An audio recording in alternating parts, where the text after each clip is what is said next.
Hello and welcome to Beck's Bug Out Survivor, and it's a little hack that I've discovered. I've been playing with this idea for quite a while now, and I finally got this hack to work. It's how I'm going to attach the under blanket without the fiddling about, without any alterations, not too much anyway, and without the requirement of a ridge line to hang that up to the under blanket. So I've tried it and it works a treat. This is going to be a godsend for anyone who struggles like I do with under blankets. It's a case of just clip it on and then you leave it. It's part of one system then, and you stow the blanket and the hammock itself in its entirety in one unit, and it's worked well for me. I'm just going to look for a nice little pitch now.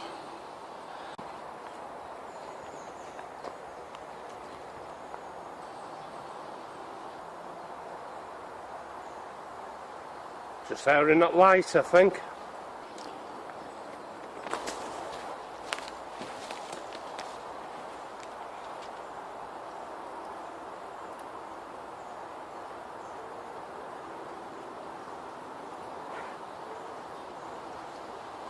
Everything that I need is contained within a 60 litre dry sack.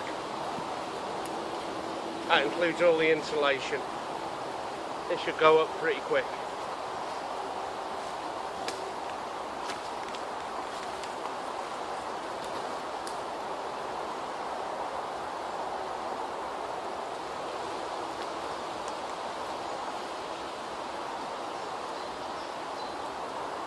Choose the loop I need to hang it from. I want to get this quite taut. And as you can see, the under blanket is already attached.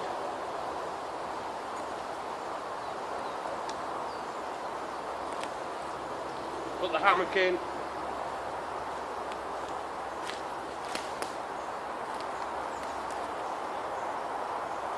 Maybe I can loosen this off just a little. Something like that. Now you notice the under blanket is attached constantly to this. There's no ridge line.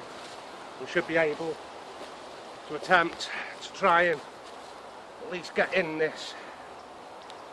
So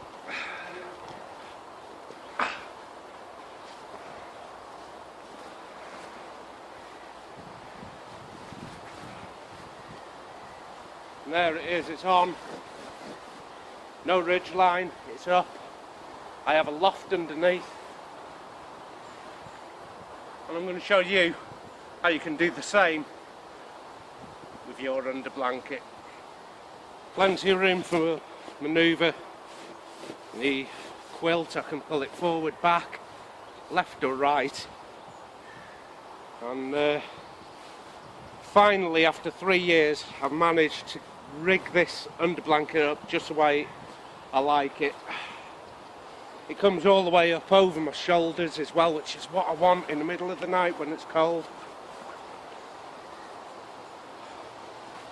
Now I'm going to show you some of the basics.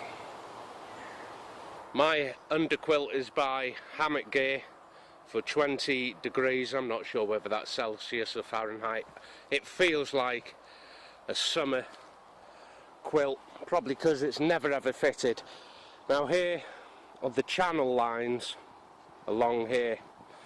These run the whole length of the under blanket on both sides.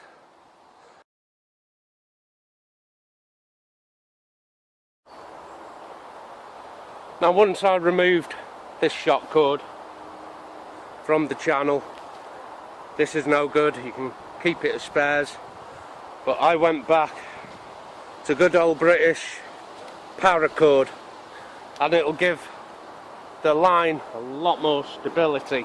Now give yourself plenty of line past the end of your channel line, give it plenty.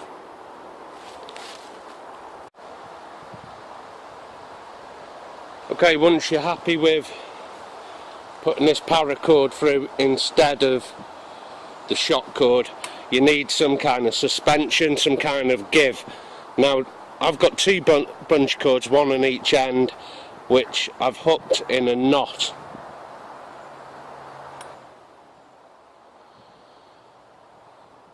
Here's the paracord here. I've just tied off in a loop. Comes round onto this bungee, and this bungee runs straight up to my beaner.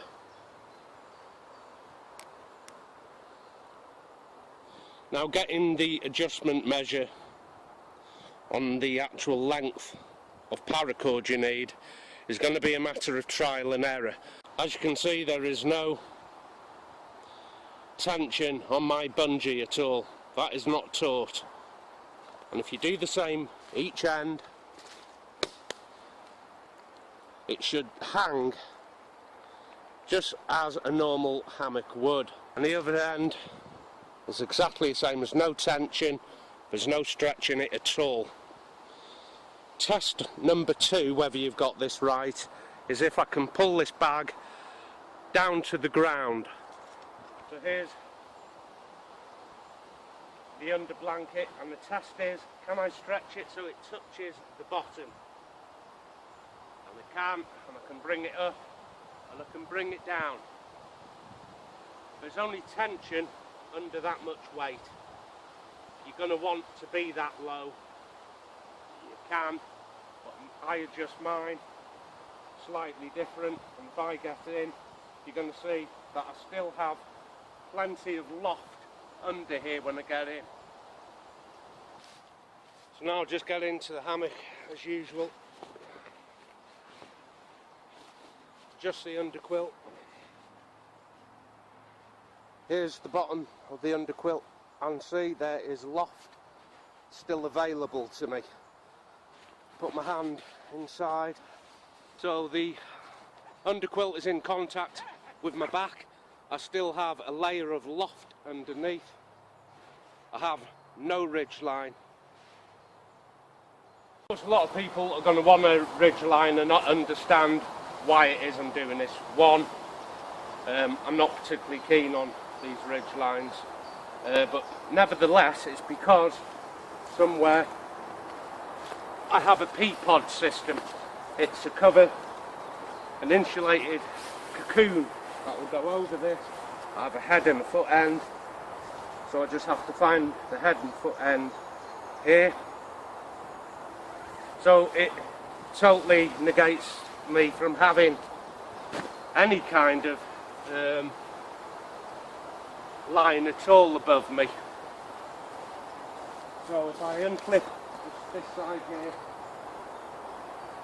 from the hammock strap, I can go in with the cocoon, put that over, flip in the suspended bit of elastic, open foot end. This is really, really easy. Undo the beaner off the suspension, through the hole at the bottom, back in through the suspension, and clipped in. And on my cocoon system are these tabs, these green tabs. I do not put that straight through into my beaner. If you notice, the very short shock cord or bungee, very small, and that is what goes through my beaner, and it'll allow the snug pack cocoon to stretch without splitting any of the material. I just need to zip the whole thing up. It's the snug pack cocoon is on the outside. I have a snug pack tropical hammock, and the under blanket is by Hammock Gear. It's a US company, rated to 20 degrees. I was hoping that was going to be Fahrenheit, that would convert down to -6 Celsius. If that rating is correct on the under blanket, that means when I get into the hammock now, I'll have lots of layers of insulation.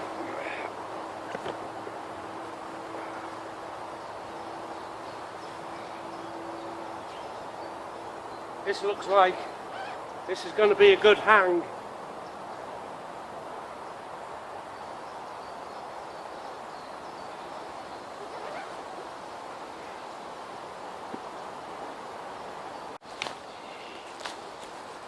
Now for the top quilt, I don't use a sleeping bag.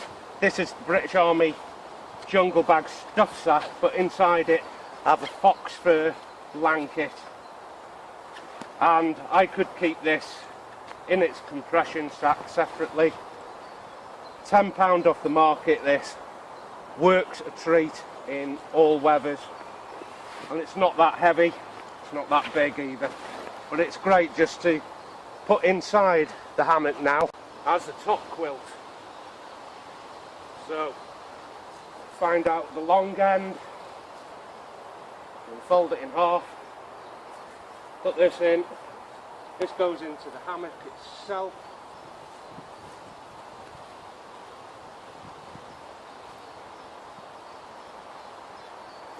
That's a system now worthy of 4 seasons in anyone's book. And I could, for instance, in the warmer months, leave the cocoon system at home in the warmer months. If it even gets warmer, I could slip the under blanket totally away from me, knowing it's still supported on either end. That's the whole system. It could go straight into my Kit Monster bag. Plenty of room in there. But I've opted for a 60-litre stuff sack. So if in any rainfall, the top can go in my bag without having to worry about getting the insulation wet. All this now inside my 60-litre bag.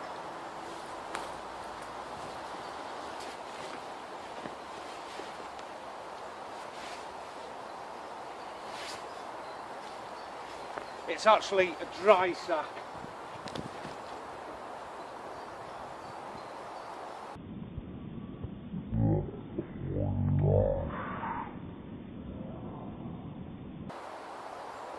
Quick release mechanism, and the suspension goes in last. So when I need to pitch up again, it's going to be quick and easy to do. I'm just going to put the beaner on the very end to give me plenty of hang. To begin with, suspension in, and now I can start just rolling down. There you go, roll it all down into my dry sack, squash the air out. So that's the complete hammock hang system. That's top insulation, bottom insulation, winterization, all into a 60-litre dry sack. That's only half full. That's everything. This is going in my bag and we're done.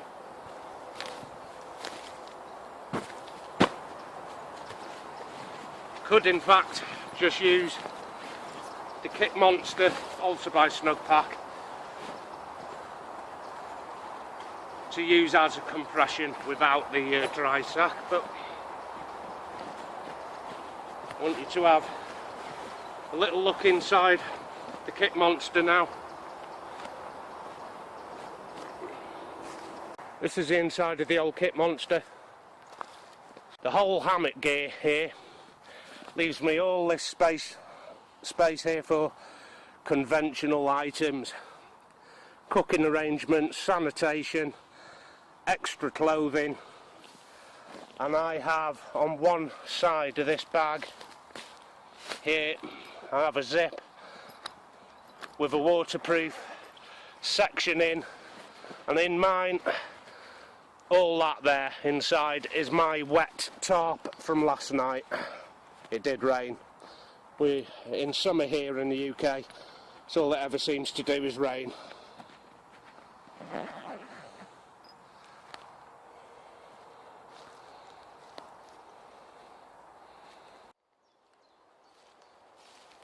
Now I've only actually created this little system because I personally struggle so much getting an under blanket to be perfect, just right, without twiddling it too much. And like as you saw with the P-pod system, almost impossible doing it the conventional way with a ridgeline. So it is a ridgeline free, perfect fit under blanket modification. Hope you've enjoyed it. Give it a try if you like it.